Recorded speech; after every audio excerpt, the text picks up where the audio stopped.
নিরাপত্তা শঙ্কায় রাজশাহী বিশ্ববিদ্যালয়ের হল ছাড়ছেন অনেক শিক্ষার্থী। বিস্তারিত জানাতে বিশ্ববিদ্যালয় ক্যাম্পাস থেকে যুক্ত হচ্ছেন সহকর্মী সাইফুর রহমান। সাইফুর, কি বলছেন শিক্ষার্থীরা আর প্রশাসনের পদক্ষেপই বা কি, বিস্তারিত জানাবেন। তরুণী, আপনি জানেন যে আসলে সারা দেশের যে আন্দোলন চলছে, কোটা বিরোধী আন্দোলন, সেই কোটা বিরোধী আন্দোলন রাজশাহী বিশ্ববিদ্যালয়ে হয়েছিল।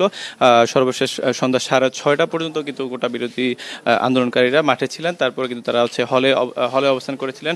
আমরা বিভিন্ন হলে খবর নিয়েছি। বিভিন্ন হল থেকে কিন্তু যারা আবাসিক শিক্ষার্থী রয়েছেন, সাধারণ শিক্ষার্থী রয়েছেন, তারা কিন্তু হল ছেড়ে বাড়ির উদ্দেশ্যে রওনা দিয়েছেন। তারা অনেকেই কিন্তু এই হল ছেড়ে তারা চলে গিয়েছেন। তো এখানে অনেক শিক্ষার্থী আছেন যারা হলে অবস্থান করছেন এখন বর্তমানে। তাদের সঙ্গে একটু কথা বলবো যে আসলে আপনাদের নিরাপত্তার বিষয়ে কোনো শঙ্কা কাজ করছে কিনা, আপনারা কেন হল ছেড়ে চলে যাচ্ছেন?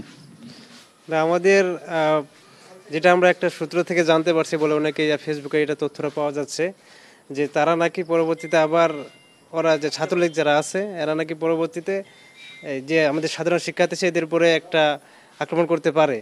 এই শঙ্কা থেকেই অনেকেই এটা হল ছাড়তেছে আর কি। আচ্ছা, আপনি একটু বলবেন যে বিশ্ববিদ্যালয় প্রশাসন থেকে আপনাদের নিরাপত্তার বিষয়ে কি জানিয়েছেন সর্বশেষ? নগদের কাছে সব গ্রাহকই প্রিয়, তাই তো সারা দেশে ক্যাশ আউট চার্জ সবচেয়ে কম। এখন পর্যন্ত আমাদেরকে কোনো নিরাপত্তার বিষয়ে নিশ্চিত করে নাই। আমাদের প্রফেসরের সঙ্গে কথা হয়েছে, কিন্তু আসতে চাইছে, এখনো আসে নাই। তবে আমরা এখনো 2বার আসছিল, পরে আবার আসার কথা বলছেন। আমরা আশা করেছি তিনি আবার আজকে রাতটা তিনি আমাদেরকে খেয়াল রাখবেন।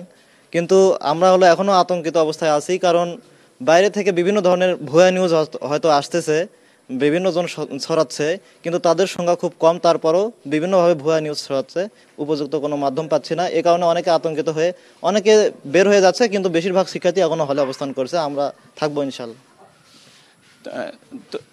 তরুণী, শুনছিলেন যে আসলে এখানকার শিক্ষার্থীরা তারা আতঙ্কিত, যে কোনো সময় তারা খবর পাচ্ছেন যে ছাত্রলীগ তাদের উপর হামলা করতে পারে। এই খবরের ভিত্তিতে কিন্তু তারা হল ছেড়ে চলে যাচ্ছেন।